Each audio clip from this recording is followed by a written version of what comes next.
کریم صلی اللہ علیہ وسلم نے تو مسلمانوں کی تکلیف کا اتنا احساس فرمایا کہ نماز مختصر فرماتے رہے.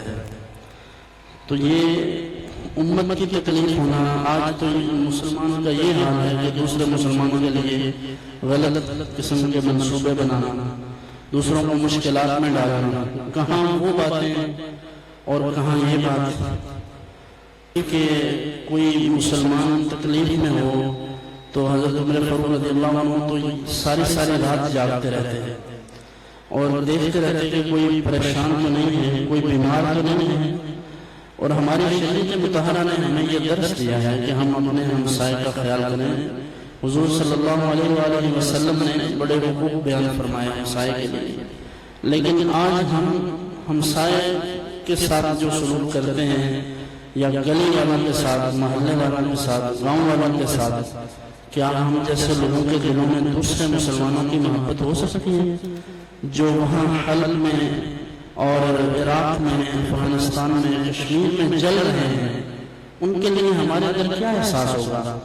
ہم تو یہاں جو پاس رہنے والے ہیں ان کے ساتھ کوئی ہمدردی کا اظہار نہیں کرتے.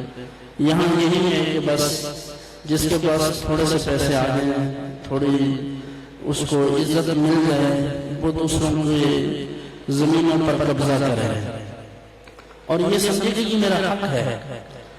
طرفہ یہ کہ وہ اس کو گناہ میں نہیں سمجھتا، وہ اس کو کار خیر سمجھتا ہے.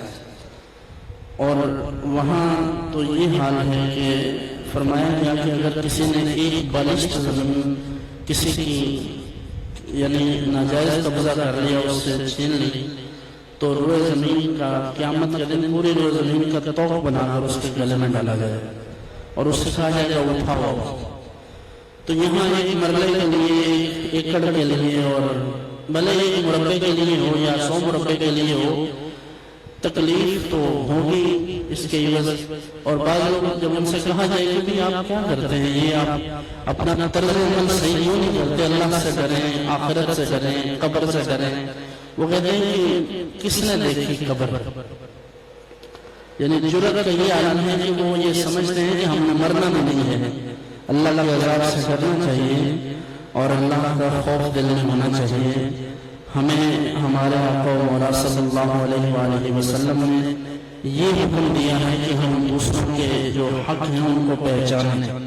کسی غریب کا ایک لقمہ نہیں ہمارے پیٹ میں جائے گا